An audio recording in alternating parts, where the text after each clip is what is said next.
ጊዜው ደርሷል። አሁን ወደ ጫካ የምንመጣበት ጊዜ ነው። ቶሎናና ጠላቶችን አድነግደላችሁ። ለ20 ዓመታት ጭንቀን በጣም በጉጉት ስጠብቃት ነበር። ደስ የሚል ዜና የነገርከኝ ጋሽ።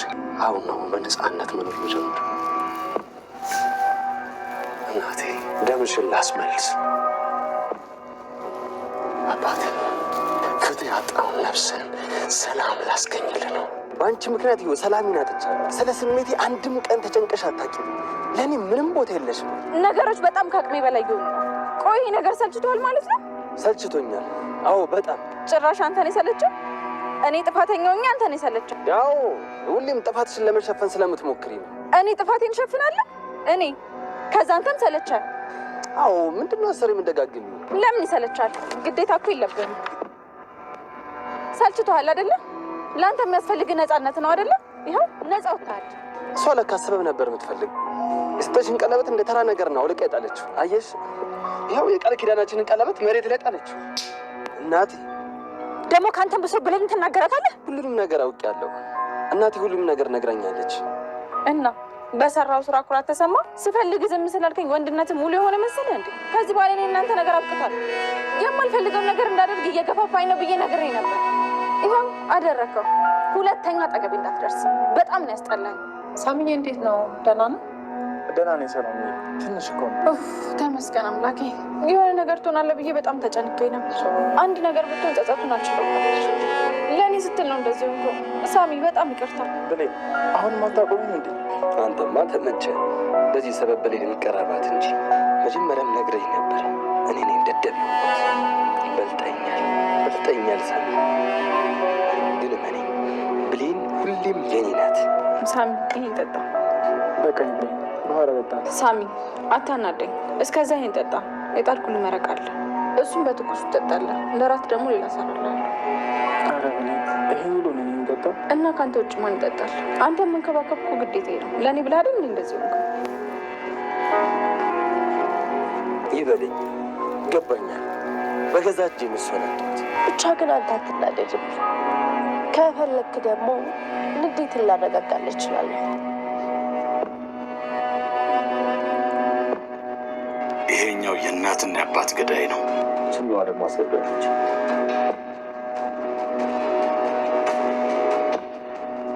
እቺ ደግሞ የሁለቱ ጠላቶቻችን ወዳጅና የኛ የበበቃ ካርዳችን ናት።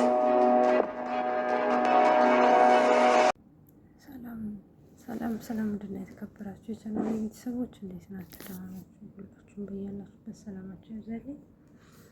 ዛሬ ይዤላችሁ የመጣሁት አደራ ነው ማለት ነው። አደራ ላይ በጣም አዳዲስ ነገሮች ተፈጥረዋል። ጆ እንግዲህ በአሁኑ ሰዓት ወደ አደራ ድራማ ላይ ተቀላቅሏል ማለት ነው። እሱ ምንድን ነው በኃይሉ አማካኝነት ነው። በኃይሉ ለ20 ዓመት ስትፈልጋቸው የነበሩትን የእናትና አባቶችን ገዳይ አግኝቼልሃለሁ፣ ሰዓቱ ደርሷል፣ አሁን ነው እና በቃ አሁን ሁሉንም ላሳየህ እችላለሁ ብሎ እንግዲህ ሲደውልለት በጣም በደስታ ነበረ ወደ በኃይሉ የመጣው። ነገር ግን ጆ በጣም ያላስተዋለው ነገር እናም ደግሞ በኃይሉን እዛው ጋር ማዋረድ ይችል ነበረ ማለት ነው። እሱም ምንድን ነው እንግዲህ በኃይሉ ሲያሳየው የነበረው እንግዲህ የሳሚን ፎቶ ነው ማለት ነው። ሳሚ ደግሞ ከጆ ጋር እንግዲህ በእድሜ ብዙም የሚራራቁ አይመስሉም። ሁለቱም ወጣቶች ናቸው እና የጆ ቤተሰቦች ደግሞ ከተገደሉ ከ20 ዓመት በላይ ሆኗቸዋል ማለት ነው። እነሱ በሚሞቱበት ሰዓት እንግዲህ ጆ ሕፃን ልጅ ነበረ ማለት ነው። እናም እንግዲህ ጆ በኃይሉን እንግዲህ እንዴት ይሄ ነገር ሊሆን ይችላል? ይሄ ሰው እኮ የኔ እኩያ ሊሆን የሚችል ሰው ነው እና እንዴት የኔን እናትና አባቶች ለመግደል ይችላል? ገና ልጅ ነው ብሎ ማስተዋል ይችል ነበረ ማለት ነው። እሱ ግን ሲያቸው ነበረ ገና ለ20 ዓመት ስጠብቀው የነበረው ነገር አሁን ሊሳካልኝ ነው። አባቴ ህይወትህ እንደዚሁ አልቀረም፣ ደመፈሱ አልቀረም፣ አሁን ነፍስን ላሳርፋት ነው እያለ እንግዲህ እናቱንም አባቱንም እያነሳ የሳሚን ፎቶ በመያዝ ነበረ ማለት ነው ሲፎክር የነበረው። በሌላ በኩል እንግዲህ በኃይሉ የሳሚን ፎቶ ብቻ አይደለም ያሳየው ማለት ነው። ምክንያቱም እሱ እንዲወገዱ የሚፈልገው ሰላምንም ሳሚንም እንዲሁም ደግሞ ብሌንንም ነው ማለት ነው። እንግዲህ ጆ በአሁኑ ሰዓት ምን ሆኖ ነው በዚህ ልክ ጭፍን የሆነው? ምክንያቱም ብሌንም በጣም ከሱ ትንሽ የምትሆን ልጅ ናት። ይህንን ማስተዋል ይችል ነበረ ማለት ነው። ምናልባት ቤተሰቦቻቸው የሆኑ እንደዚህ ያደረጉት ብሎ እንኳን ሊያስብ አልፈለገም ማለት ነው። በአሁኑ ሰዓት እንግዲህ ሳሚ እንደዚህ ተጎድቶ ባለበት ሰዓት እንደዚህ አይነት አደጋ ወደ እነሱ መምጣቱ ህይወታቸውን ከባድ ያደርገዋል ማለት ነው። እንግዲህ መጀመሪያ በቀሉን ላይ ይጀምራል ካላችሁ ብሌን ላይ ነው የሚሆነው ማለት ነው። ምክንያቱም በአሁኑ ሰዓት ሳሚ ብዙም እንቅስቃሴ ስለማያደርግ እና ወደ ውጭ ስለማይወጣ እንግዲህ ብሌንን ነው በቀላሉ ሊያገኛት የሚችለው ማለት ነው። እንግዲህ ብሌንን ይዞ ሰላምንና ሳሚን ለማጥቃት በጣም ቀላል ሊሆንለት ይችላል ማለት ነው። እንግዲህ ብሌንን ከያዛት በኋላ ዝም ብሎ መቼስ እንደ አይጥ ይገላታል ብዬ አላስብም። ብሌንን ከያዛት በኋላ ሁሉንም ነገር ልታስረዳው ትችላለች። እንዲሁም ደግሞ ሁሉንም ነገር ሊያውቅ ይችላል ብዬ አስባለሁኝ ማለት ነው። ይህንን ካወቀ በኋላ በኃይሉን ምን የሚያደርገው ይመስላችኋል? ሳሚም እንግዲህ ብሌን ተያዘች ማለት እንደዚህ ታሞም እንኳን ቢሆን አስችሎት ቁጭ ይላል ብዬ አላስብም። ቢሄድም ግን እንደ በፊት ሙሉ ጤናማ ስላልሆነ ብዙ የሚያደርገው ነገር ይኖራል ብዬ አላስብም ማለት ነው። በጣም ህይወታቸውን ከባድ የሚያደርገው ነገር ይህ ነው ሊሆን የሚችለው ማለት ነው። በሌላ በኩል እንግዲህ ብሌን በተደጋጋሚ ጊዜ ለሳሚ ስትነግረው ስታስጠነቅቀው የነበረውን ነገር አድርገዋለች ማለት ነው። እሱም ምንድን ነው? እባክህን ዳግም እባክህን ልታምነኝ ይገባል። ካላመንከኝ እኮ እኔና አንተ ቀለበት ማድረግ ምንም ትርጉም የለውም። እባክህን እመነኝ፣ ከቀለበት ይልቅ እምነት ይበልጣል። ለምንድን ነው ላታምነኝ የሚቻልከው? ካላመንከኝስ እንዴት ነው ከኔ ጋር ልትኖር የምትችለው? እያለች በተደጋጋሚ ጊዜ ስታስረዳው ነበረ ማለት ነው። እሱም እንግዲህ ለጊዜው እሺ ይላትና ተመልሶ እዛው ነው ማለት ነው። አሁን ግን ያንን የተናገረችውን ቃል ፈጽመዋለች ማለት ነው። እሱም ምንድን ነው? ዳግም እንግዲህ ሰልችተሽኛል፣ በቅተሽኛል። ከዚህ በኋላ እንዳንቺ አይነት አስመሳይ ሴት ከኔ ጋር እንድትቀጥል አልፈልግም ብሎ እንግዲህ ልቧን ስብር የሚያደርግ ነገር ሲናገራት የሰለቸው እኔ ጭራሹ እኔ ነኝ የበቃው ስትለው፣ አዎ ምን ነው 30 ጊዜ ትደጋግሚያለሽ? እውነታውን መቀበል እንደው አትፈልጊም? እኔን ጥፋተኛ ማድረግ ነው አንቺ ሁሌም የምትፈልጊ ይላታል ማለት ነው። እንደዛም እኮ ከሆነ ማንም ሰው በግዴታ መያዝ የለበትም፣ ማንም ሰው ደግሞ ግዴታ የለበትም በማለት እንግዲህ ቀለበቱን ፊቱ ላይ ወርውራለታለች ማለት ነው። እሱም ደግሞ ሰበብ ነበር አለ የምትፈልጊው፣ አሁን ደግሞ ተሳካልሽ፣ እንኳን ደስ አለሽ በማለት ከስሯ ሄዷል ማለት ነው። ዳግም እንግዲህ ባጉል ቅናትና ባጉል ያልሆነ አመለካከት ብሌንን አቷታል ማለት ነው። ዳግም ከዚህ በኋላ ብሌን ጋር እንዴት ሆኖ መቀራረብ ይችላል? በወይዘሮ ገነት አማካኝነት ከሆነ ወይዘሮ ገነት እንደሆነ የዳግምንና የብሌንን አንድ ጋር መሆን ብዙም አትፈልገውም። ከአሁን በፊት እንዳያችሁት እናንተ ባልና ሚስት መሆን አትችሉም፣ ምክንያቱም እህትና ወንድም ናችሁ፣ እባካችሁ እህትና ወንድም ሆናችሁ ቀጥሉ እያለች በተደጋጋሚ ጊዜ እየተነገረች ነበረ። ይሄ ነገር ባይሳካ ራሱ እሷ ብዙም አይደንቃትም ማለት ነው።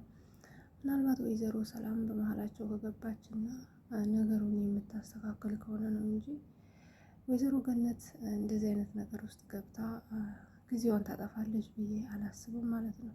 ምክንያቱም ለዳግምም ብለዋለች፣ ከዚህ በኋላ ብሌን አንተ ላይ የምታደርገውን ነገር በሙሉ ተጠያቂው አንተ ነህ ብላ እንግዲህ ስትናገረው ሁላችሁም ተመልክታችኋል ማለት ነው። እንግዲህ ዳግም ከአሁን በፊት እንዳያችሁት ሳሚ የሆነ ነገር ተናግሮት ነበረ። እሱ ምንድን ነው? አስተውለህ ካልያዝካት እንዲሁም ደግሞ በስነ ስርዓት ካልያዝካት እጅ ላይ ያለችውን ሴት ቀምቼ የራሴ አድርጌ ያሳይሃለሁ ብሎት ነበረ። ለዛ ነበረ ዳግም በተደጋጋሚ ጊዜ ብሌንን እና ሳሚን አንድ ጋር ሲያቸው የሚናደደው እና ውስጡ ፍርሃት የሚሰማው ማለት ነው። ምክንያቱም ሳሚ ከስረ ቀምቼ የራሴ ያደርጋታለሁ ብሎ ያስብ ስለነበረ በዛ ልክ እየተጨነቀ ያለው ማለት ነው። በእርግጥ ብሌን በአሁኑ ሰዓት ሳሚን እየተንከባከበችው ያለችው ግዴታዋ ስለሆነ ነው። ምክንያቱም ለእሷ ብሎ ነው እንደዛ ህይወቱን አሳልፎ አደጋ ላይ እየሰጠው ማለት ነው። በእርግጥ ቀለበቱን አውጥታ ብትሰጠውም ለዳግም ከሳሚ ጋር ሆናለሁ ብሎ የማለት ሀሳብ ኖሯት ሳይሆን ግዴታ ስላለባት እና ሳሚ በጣም ለእሷ ያደረገው ነገር ከዳግም በላይ እውነተኛ ፍቅር እንደሆነ ስለተረዳች ነው። በአሁኑ ሰዓት ብሌን ወደ ውስጧ በጣም ብዙ ነገር እየተመላለሰ ነው። እሱ ምንድን ነው ዳግም እልህ እንጂ ፍቅር እንዳሌለበት፣ ሳሚ ግን በጣም እንደሚያፈቅራት፣ ምክንያቱም ሳያውቃት በፊት እንኳን በሰው አድርጎ ቸኮሌት እንደሚልክላት፣ ዳግም ግን ምንም ነገር አድርጎላት እንደማያውቅ፣ በተቃራኒው የእሷን ክፉ ነገር ብቻ እየፈለገ በጣም ልቧን የሚሰብሩ ነገሮች እንደሚናገራት እያስታወሰች ከዳግም ጋር ያለው ፍቅሯ እንግዲህ በጣም እየቀነሰ ነው ያለው ማለት ነው። በሌላ በኩል እንግዲህ ቃል ነች ማለት ነው። ቃል እንግዲህ በአሁኑ ሰዓት በዚህ ሰበብ በዳግም እንደዚህ በመሆን ሰበብ ሰላም ቤት ተመልሳለች ማለት ነው። ሰላም ቤት ተመልሳም እንዳያችሁት ዳግም ተናዶ ሲወጣ እኔ እኮ አለሁልህ፣ እኔ አንተ እንደዚህ ስትሆን ከማይ ብሞት ይሻለኛል በማለት እንግዲህ ፊቱን እያባበሰችው ቃል እንድታያት አድርጋለች፣ ብሌን እንድታያት አድርጋለች ማለት ነው። ብሌን ምን የምታደርግ ይመስላችኋል? ምክንያቱም ያየችው ነገር ከአሁን በፊት እሷና ሳሚ ሲያደርጉ የነበሩትን ነበረ ማለት ነው። ቃልና ዳግም ሲያደርጉ የነበረው እውነት ብሌን ይህን ነገር አምና ትቀበላለች ወይንስ ደግሞ ዳግምን አሁን በፊት እሷን የተናገረውን ቃል ለካ እኔን እየገፋኝ የነበርከው ከእሷ ጋር ለመሆን ነው፣ እሷ ትሻላለች፣ እሷ ናት የምትመጥንህ፣ ከእሷ ጋር መቀጠል ትችላለህ ብላ ትታው ትሄድ ይሆን ወይስ ደግሞ ያጋፈጣቸው ይሆን? በሌላ በኩል ደግሞ ቃል እንግዲህ እዛ ቤት ገብታለች ማለት ነው። ወይዘሮ ሰላም ቤት እዛ ቤት መቆየቷ እንግዲህ ለሁሉም በጣም ትልቅ አደጋ ነው ማለት ነው ይዞ የሚመጣው። ምክንያቱም በኃይሉንና ጆን ቀጥ አድርጋ እንደምታስገባቸው እርግጠኛ ነኝ ማለት ነው። ከአሁን በፊት እንዳያችሁት ሳሚን እና በኃይሉን ብሌንን እንደገሏት በስነ ስርዓት እዛ ቤት ያስገባቻቸው እሷ ናት ማለት ነው። አሁንም ያንን ነገር ትደግመዋለች ብዬ ነው የማስበው።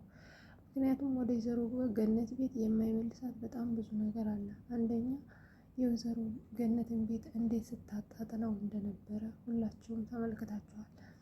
ቢሆንም ግን ወይዘሮ ሰላም እንደዛ የወይዘሮ ገነትን ቤት እያጣጣለች ራሱ በጭራሽ እኔ ቤት አትመለሽም እያለቻት ነበረ። እንግዲህ ወይዘሮ ሰላም በሀሳቧ መጽናት ይኖርባታል እንጂ በጣም በአጭር ጊዜ ነው ህይወታቸው ላይ ትልቅ አደጋ ይዛባቸው የምትመጣው ማለት ነው።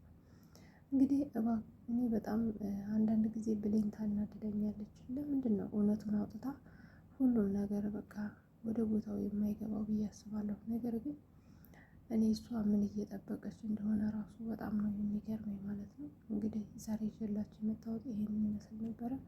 በቀጣይ ምን እንደሚፈጠር አብረን እናያለን። ሰላም ነው ባይ